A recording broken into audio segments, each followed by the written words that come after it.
માનનીય સંજયભાઈ મકવાણા સાહેબ પિતાના મતે બાજરી જુવાર એ બે સૌથી વધારે પ્રચલિત થયેલા જે પાકો છે. એગ્રીકલ્ચરનું જબુ ગામથી આવું છું, બરાબર, અમને અનુભવ છે, એના ઉપરથી વાત કરું. 1 કિલો ડાંગર ઉત્સાહથી નવી નવી સરકારની યોજનાનો લાભ લઈએ. હવે કૈલાસબેન હિંમતભાઈ પર જોરદાર તાળીઓથી આપણે કૈલાસબેનને સન્માનિત કરીશું. હવે એકવાર એના સન્માનમાં પણ જોરદાર તાળીઓ થઈ જાય. સૌથી પહેલા જમીનના પુરાવા તરીકે શું? હાલ આપણે 7/8 અને એ બધા પુરાવા લઈને જઈએ છીએ, પરંતુ એની જગ્યાએ જો આપણી પાસે એક કાર્ડ આવી જાય અને એ કાર્ડ લઈને જાવ તરીકે અરજી કરે, આપણે એસસી તરીકે અરજી કરે, અનુસૂચિત જનજાતિના ખેડૂતો છે એ લોકો ખેડૂત મિત્રો માનનીય પ્રધાનમંત્રી સાહેબ શ્રીનો લાભ કરતી વખતે કાળજી લેવાની છે આપણે.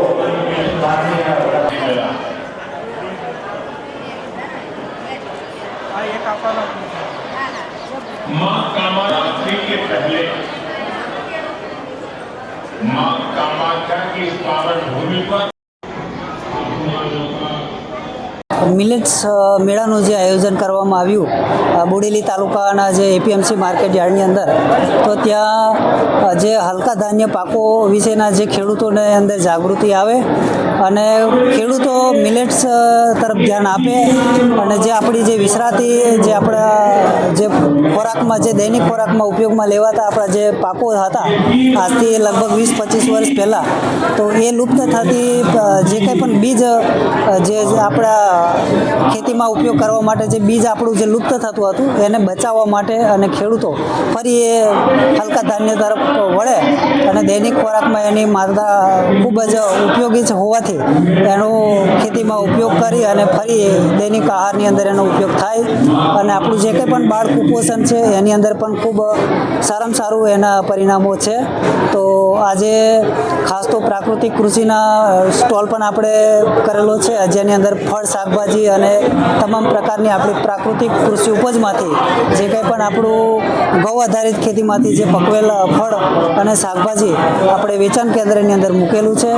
તો એ આપણે ખૂબ સારો એવો આપણને જે ગ્રાહકોનો પ્રતિસાદ મળ્યો છે અને ખૂબ સારું એવું આમાં અવેરનેસ થાય એવી એક મારી દરેકને ગ્રાહક મિત્રોને અરજ છે. અને વિશેષ ન કહેતા મારો પરિચય ટૂંકમાં હું પ્રફુલ રાઠવા, ગામ ટીંબી, તાલુકો બોડેલી, જિલ્લો છોટાઉદેપુર.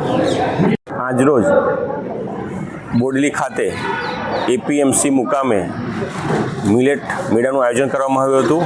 એમાં મોટી સંખ્યામાં ખેડૂતો ઉપસ્થિત રહ્યા હતા અને સાથે સાથે વિવિધ સ્ટોલોનું પણ આયોજન કરવામાં આવ્યું હતું. એમાં ઓર્ગેનિક સ્ટોલ, અલગ અલગ વસ્તુઓના સ્ટોલો પણ હતા, અલગ અલગ સાધનોના સ્ટોલ પણ રાખવામાં હતા. તેમાં આજે આસામથી મોદી સાહેબે જે 22મો હપ્તો પીએમ કિસાન નાખ્યો છે એનું પણ આજે ઓપનિંગ હતું.